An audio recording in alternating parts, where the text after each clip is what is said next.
शिव महापुराण की कथा श्रवण करने का सौभाग्य पुरुषोत्तम मास के इस पवित्र पावन अवसर पर घरोंडा की पवित्र पावन भूमि पर ये पवित्र पावन शिव महापुराण की कथा श्रवण करने का सौभाग्य प्राप्त हुआ। नहीं कर सकता कभी बुरा।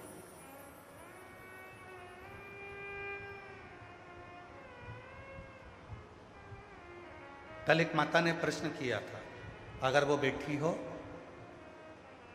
तो है, जिसने प्रश्न लिखा था कि मैं मंदिर में जल चढ़ाने के लिए जाती हूँ और मेरा पति नहीं है,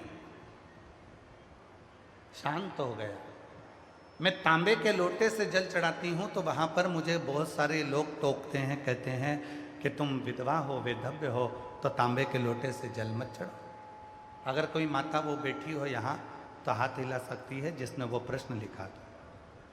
अगर कहीं बैठी हो तो हाथ हिला सकती। मुझे कई लोग टोकते हैं कि तुम्हारा पति नहीं है, तुम तांबे के लोटे से जल मत चढ़ा। मेरा उस बहन को निवेदन है, मेरी जीजी, जिन्होंने तुमसे कहा कि तांबे के लोटे से जल मत चढ़ाओ, उससे पूछना कौन सी पुराण में लिखा और कौन से शास्त्र में लिखा और कौन से वेद में लिखा।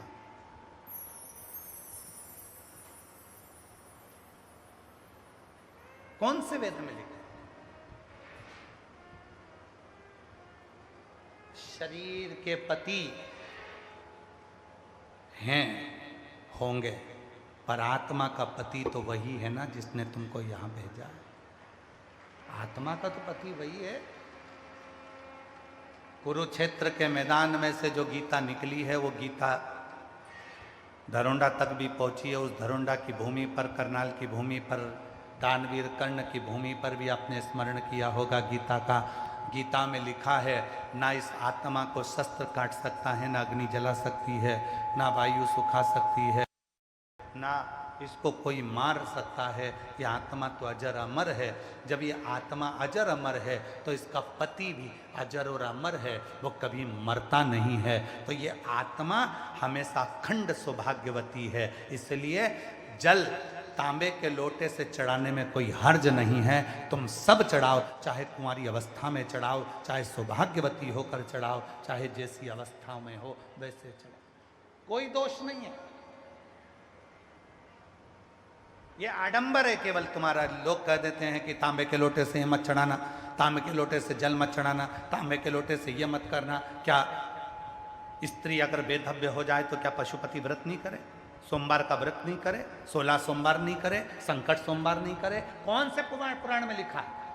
ऐसा कोई व्रत नहीं है, सब कर सकती है। शंकर भगवान का हरतालिका तीज का व्रत एक ऐसा व्रत होता है, यह माताएं करती हैं कि नहीं हमको नहीं मालूम। हरतालिका तीज का एक व्रत ऐसा होता है जो स्त्री जब तक अपनी अंतिम सांस गिनती है पलंग पर पड़े होकर, तब तक भी हरतालिका तीज का व्रत करती है। यहां तक शास्त्र में वर्णन आता है। वो किस अवस्था में, किस दशा में है, चले।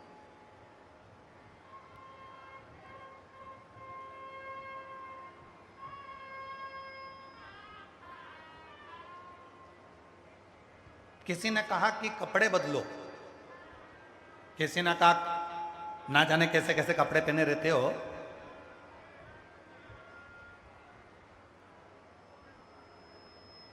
ना जाने कैसे कैसे कपड़े पहने रहते हो, ना जाने कहां कहां होकर आते हो और भगवान के मंदिर में चले जाते हो। अरे भाई, कपड़े बदलने से अगर भगवान मिलता होता तो शोरूम में एक से बढ़कर एक पुतले टंगे हैं जिनके रोज कपड़े बदलाते हैं, सबसे पहले भगवान उन्हीं को मिल जाता। कपड़े बदलने से परमात्मा कभी नहीं मिला। अगर मेरा शिव मिला है तो कलेजा बदलने से मिला है, कपड़ा बदलने से शंकर कभी नहीं मिल पाया। बहुत सारे मिलेंगे तुमको ज्ञान देने वाले, कपड़े गंदे हो गए तुम वॉशरूम गए, तुम वहां गए, तुम वहां गए, तुम ऐसे गए, और तुमने उसी कपड़े पर भगवान को जल चढ़ा दिया, तुमने उसी कपड़े पर पूजन कर ली, तुमने उसी कपड़े पर भजन कर लिया, तुमने उसी कपड़े पर भगवान की भक्ति कर ली, तुमने उसी कपड़े में भजन कर लिया। अरे भाई, शिव महापुराण की कथा कहती है शिव हमारा पिता और माँ जगत जननी दुर्गा भवानी हमारी माँ। और ये बच्चा जो जन्म से ही गंदा है, जो जन्म से ही गंदा है, मनुष्य तो मरते दम तक उसके शरीर में मल और मूत्र रहता है, तो वो तो हमेशा ही गंदा रहता है। ये बच्चा उसका हमेशा गंदा है। उस माँ बाप को भी मालूम है कि मेरे बच्चे को गले लगाना है। कभी माँ बाप अपने बच्चे से ये नहीं कहते कि पहले नहा के आ फिर मेरी गोद में आ, पहले नहा के आ फिर मेरी गोद में आ। माँ बाप कभी नहीं कहते, माँ कभी नहीं कहती अपने बच्चे से मैं तुझे दूध जब पिलाऊंगी जब तक नहाएगा नहीं, पहले नहा फिर मैं तुझे दूध पिलाऊंगी। बच्चा बिलख रहा है, बच्चा रो रहा है, बच्चा चिल्ला रहा है, बच्चा किरकारी भर रहा है, छोटा सा बच्चा, और माँ कह रही है इसको नहलाना पड़ेगा, माँ कह रही है इसको स्नान कराओ पहले, फिर मैं इसको गोदी में लूंगी, इसको पहले स्नान करा के लाऊं क्योंकि इसने गंदगी करी थी, पहले इसको स्नान करा के लाऊं, फिर मैं इसको पानी पिलाऊंगी। नहीं, माँ ये नहीं देखती कि तेरा कपड़ा कितना गंदा है, माँ ये नहीं देखती कि तेरा कपड़ा कितना गलत है, माँ ये देखती है कि बस मेरे बच्चे ने पुकारा है और मुझे उसको स्तनपान कराना है, दूध पिलाना है, मुझे गोदी में लेना है। उसी तरह परमात्मा भी ये नहीं देखता कि तुम्हारा कपड़ा कैसा है, परमात्मा तुम्हारा कलेजा देखता है, तुम्हारा दिल देखता है, तुम्हारा मन देखता है, तुम्हारा चित्त देखता है। वो ये नहीं देखता कि तुमने कौन से कपड़े पहने, कौन से कपड़े, किस कपड़े को तुम पहने हो, किस वस्त्र को तुमने पहना है। कई लोगों ने तो अपने प्रवचन में कह दिया अच्छे कपड़े पहनो तो भगवान को छुओ, और वो बुरे कपड़े पहने पहने अगर उसके प्राण छूट जाएं तो भगवान को कब छुए, भगवान को कब भजे। अरे महाभारत में तो यहां तक कह दिया, श्रीमद् भागवत कथा में तो यहां तक कह दिया कि द्रौपदी तो रजस्वला धर्म से थी, 3 दिन का रजो धर्म द्रौपदी का था। उस दिन द्रौपदी अपने केस धोकर आई थी, रजो धर्म में द्रौपदी थी, और द्रौपदी उस रजो धर्म के समय पर भी भगवान को पुकार रही थी, तो भी भगवान आए और उसका चीर बढ़ाया। अर्थात हमारा शास्त्र, और कई लोग कह देते हैं रजो धर्म के समय पर भगवान का नाम मत लेना, रजो धर्म के समय पर भगवान का भजन मत करना, रजो धर्म के समय पर भगवान का स्मरण मत करना। कौन कहता? उसका नाम लेने में, उसको पुकारने में कभी समय मत देखो, कभी ये मत देखो कि कौन सा समय होगा, कौन सी घड़ी होगी, कौन सा पल होगा, ना जाने कौन सी श्वास हमारी आखिरी है। उसको तो तुम पिता मानकर जब चाहो जब पुकारो, जब चाहो।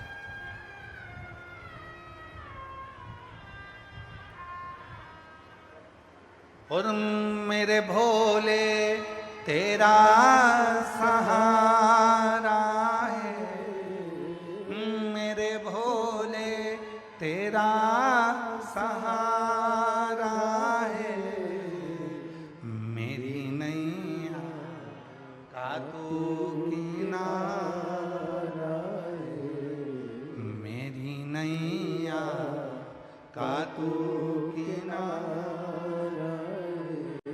मेरे बाबा तुझे पुकारा है, मेरे बाबा तुझे पुकारा है, मेरी नैया का तू किनारा, मेरी नैया का तू किनारा।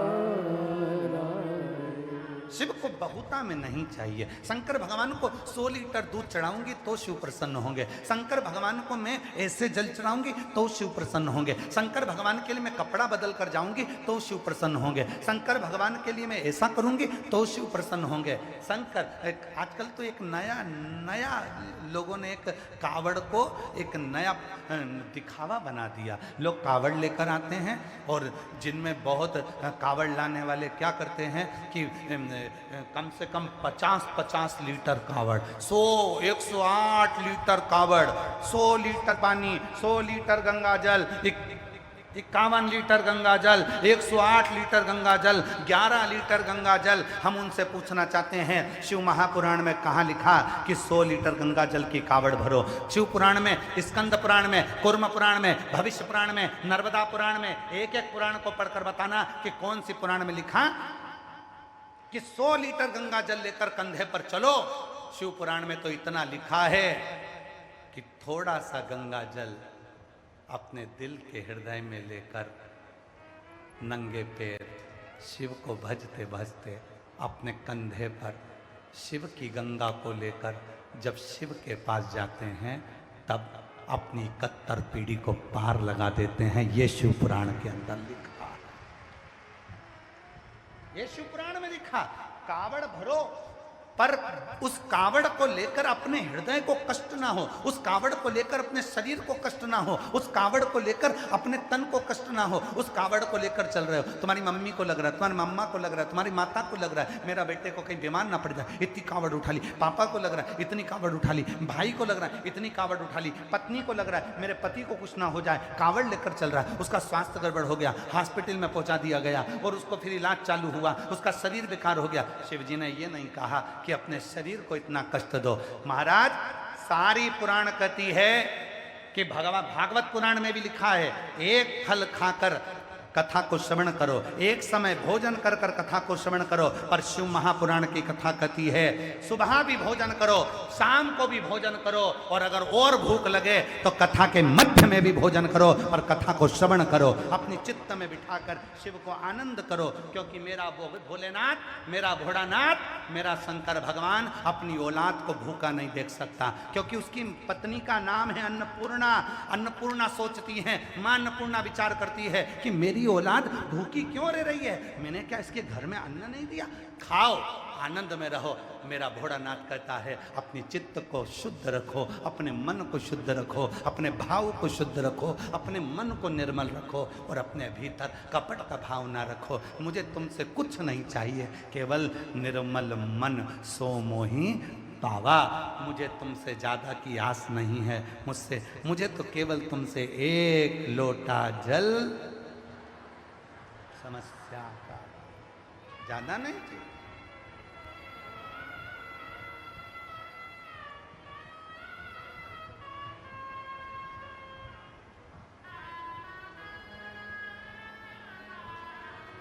ये जितने ज्ञान देने वाले तुमको मिले कि शंकर जी को ये मत चढ़ाना, पाप लग जाएगा, दोष लग जाएगा, शिव जी को ये मत चढ़ाना, आज प्रदोष है ये मत चढ़ाना। आज शिव महापुराण की कथा के कुमार खंड में लिखा है, शिव महापुराण की कथा जहां होती है, अगर उस कथा के मध्य में प्रदोष पड़ जाए, उस कथा के मध्य में सोमवार पड़ जाए, उस कथा के मध्य में यदि शिवरात्रि पड़ जाए, उस कथा के मध्य में यदि अष्टमी तिथि पड़ जाए, अगर ये 4 चीजों में से कथा के मध्य में कोई भी एक चीज पड़ गई और उस दिन तुमने कथा को श्रवण कर लिया, स्वयं तुमरुका जी का चरित्र आता है। शिव महापुराण की विद्येश्वर संहिता वर्णन कर रही है, शंकर पार्वती कथा सुनने के लिए ईश्वर गोरा बनकर बैठ गए। शिव और पार्वती ईश्वर गोरा बन गए, कथा सुनने के लिए गणागौर बनकर गणगौर बनकर बैठ गए। 33 कोटि देवता आ गए, सारी नदियां आ गई, सारे सरोवर आ गए, सारे तालाब आ गए, सारी बावड़ियां आ गई, सारे तीर्थ आ गए। इतने सारे तीर्थ, बावड़ी, सरोवर, कुंड सब आकर इकट्ठे हो गए, सारे की सारे। शिवजी ने पूछा कथा सुनने के लिए हम बैठे हैं तो तुम सब क्यों आए? तुम्हें तो सृष्टि का कार्य करना है, सृष्टि को आगे बढ़ाना है, और तुम सब कथा सुनने के लिए आ जाओगे तो फिर सृष्टि के कार्य को कौन करेगा? सारे देवताओं ने कहा हमको भी शिव पुराण की कथा सुनना है, तुमरुका जी के मुख से। शंकर भगवान ने कहा तुम सब जाओ,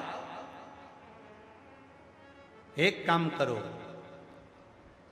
कथा के मध्य में अगर प्रदोष पड़े उस दिन तुम सब आ जाओ, और अगर प्रदोष नहीं पड़ा तो जिस दिन सोमवार पड़े उस दिन तुम सब आ जाना।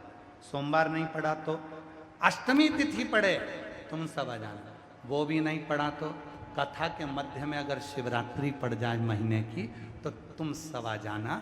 जिस दिन तुम आओगे, बैठोगे, जो भी कथा श्रवण कर रहे होंगे उनको किसी तीर्थ में जाने की जरूरत नहीं पड़ेगी। जब सारे तीर्थ प्रदोष के दिन कथा में आ जाएंगे तो उसका फल उन सभी श्रोताओं को प्राप्त हो जाएगा। इसलिए शिव महापुराण का कथा का छठा दिन क्या कहलाता है? जम के बोलो जरा। शिवरात्रि। कथा का छठा दिन शिवरात्रि कहलाता है। शिव भक्त आते हैं अपार संख्या में, लाखों लाख शिव भक्त पहुंचते हैं कथा के छठे दिन कथा को श्रवण करने के लिए। रात भर पंडाल में कीर्तन करते हैं, सुबह 8 बजे कथा श्रवण करते हैं और सब अपने घर को चले जाते हैं। उनको मालूम है कि कथा की शिवरात्रि होगी तो सारे नदी, तालाब, बावड़ी, सरोवर, कुंड, सारे तीर्थ उस दिन कथा में रहेंगे। और हमने अपनी जिंदगी के अगर कोई पाप भी कर दिए होंगे और वहाँ कथा के मंडप तक अगर हम पहुँच गए होंगे तो हमारी जिंदगी के सारे पाप समाप्त हो जाएंगे और हमारा कल्याण हमारा भोलेनाथ कर देगा। उसको मालूम है।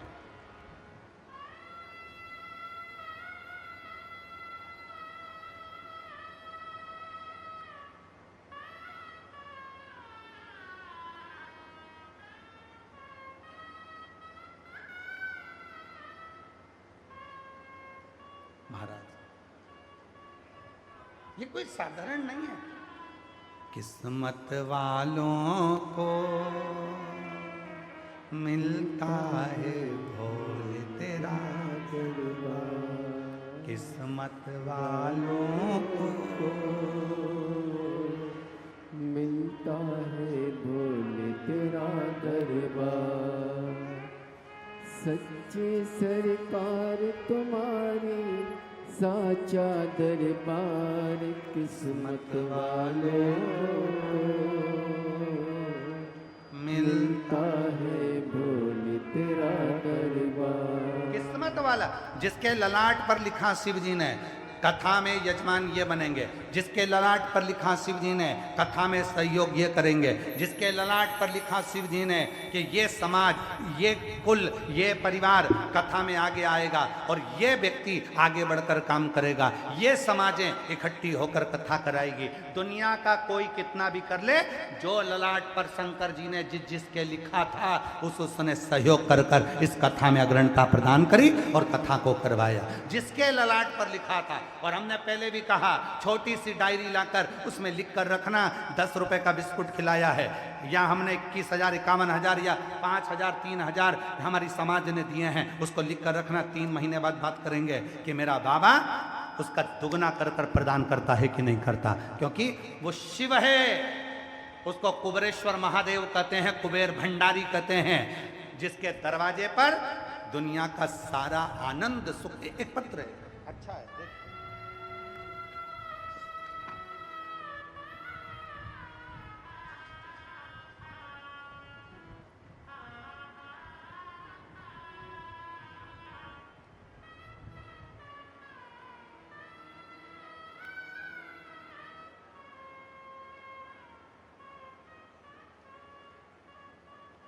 पत्र पढ़िएगा जरा।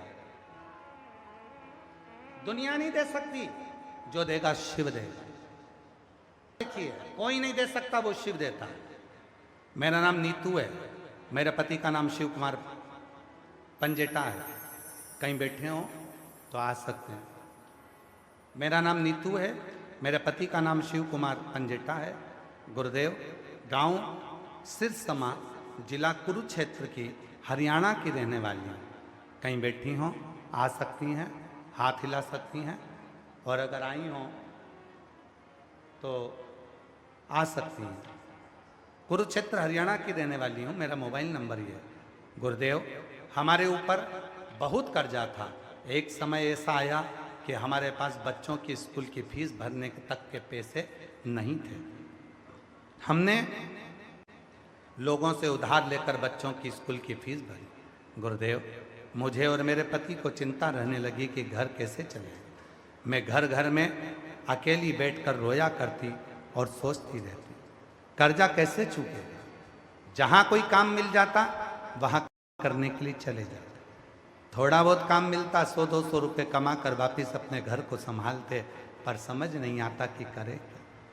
फिर मैंने एक दिन आस्था चैनल पर आपकी कथा सुनी। उस समय आप पत्र पढ़ रहे थे गुरुदेव, उस पत्र को सुनकर मुझे कथा पर विश्वास हुआ।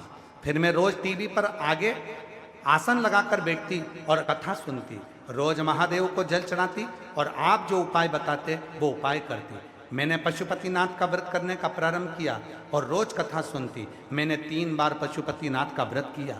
फिर जब आपकी कथा भटिंडा पंजाब में आई तो मैंने भटिंडा में पंडाल में बैठकर कथा को पहली कथा सुनी गुरुदेव, दूसरी कथा मैंने फरीदाबाद में सुनी, तीसरी कथा मैंने सिरसा में सुनी और गुरुदेव तीसरी कथा में मैंने पंडाल में बैठकर कहा, बाबा तू सबकी सुनता है बाबा, अगर मेरी मनोकामना पूरी नहीं हुई तो मैं जब भी कथा कहीं नज़दीक आएगी ना तो मैं पंडाल में बैठकर सारी कथा सुनूंगी बाबा, कुछ ऐसी कृपा कर दे बाबा कि मेरी झोली भर दे। हर सावन में जैसे आप पार्थिव शिवलिंग का पूजन कराते हो वैसे मैं करने लगी। गुरुदेव मुझे नहीं मालूम कि पार्थिव पूजन की बेलपत्र रखने से कितना फायदा होता है। आपने तो ऑनलाइन पूजन कराई, मैंने उसकी बेलपत्र अपने पास में रख ली और बाबा की कृपा से ऐसा काम हुआ कि मैं बता नहीं सकती गुरुदेव, कहाँ से जॉब लगा, कहाँ से पैसा आना चालू हुआ।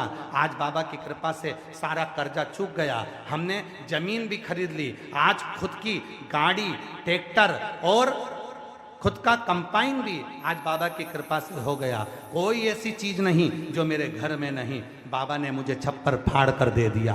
गुरुदेव आज मैं कथा सुनने के लिए अपनी ही गाड़ी से आई हूँ और बाबा को नमन करने के लिए आई हूँ, बाबा को प्रणाम करने के लिए आई हूँ। ऐसा मेरा शिव है। देवता देते हैं पल्ला झाड़ कर और महादेव देता है छप्पर फाड़ कर, वो साधारण नहीं देता। एक पत्र और है, देखिए कितना सुंदर है। और किस्मत वालों को मिलता है भोले तेरा दरबार, किस्मत वालों को मिलता है बाबा तेरा दरबार। सच्चे सरकार तुम्हारी साचा दरबार, किस्मत वालों को मिलता है बाबा तेरा दरबार, किस्मत वालों को मिलता है बाबा तेरा दरबार। आपके भीतर का जो भाव, शिव को आपका केवल प्रेम चाहिए, शिव को आपका केवल समर्पण चाहिए। शंकर भगवान कभी तुमसे धन की चाह नहीं करेंगे, शिव जी कभी तुमसे वैभव की चाह नहीं करेंगे। शिव जी तो केवल कहेंगे एक लोटा जल सारी समस्या। भाव प्रिय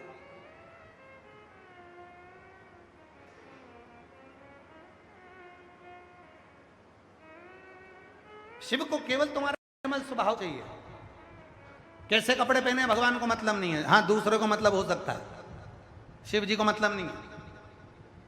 तुम्हारी सहेलियां कह सकती है ऐसे कपड़े पहनकर मंदिर में था, तांबे के लोटे से जल मत चढ़ा, तुम्हारी सहेलियां कह सकती है ऐसे बेलपत्र मत चढ़ा, ऐसा ये मत कर, तुम्हारी सहेली। शिव जी कभी नहीं कहेंगे कि तुम ऐसा मत करो। वो तो कहता मेरी बेटी आई है ना अपने पापा से मिलने, मेरी बेटी आई है ना अपने बाबुल से मिलने, मेरी बेटी आई है ना अपने पापा से मिलने, पिता से मिलने, बहुत है, इससे ज़्यादा कुछ नहीं चाहिए। उसको तो अपनी बेटी का चेहरा देखना है और बेटी को अपने बाप को देखना है। बस वो बेटी और बाप का प्रेम ही शिव का तत्व प्रदान कर देता है और उसका उद्धार कर देता है। वो स्नेह दीजिए, वो प्रेम दीजिए।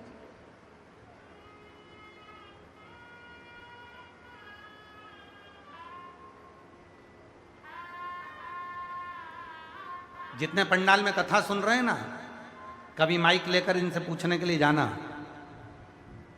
कभी पूछना इन लोगों से। वो सियोर वाला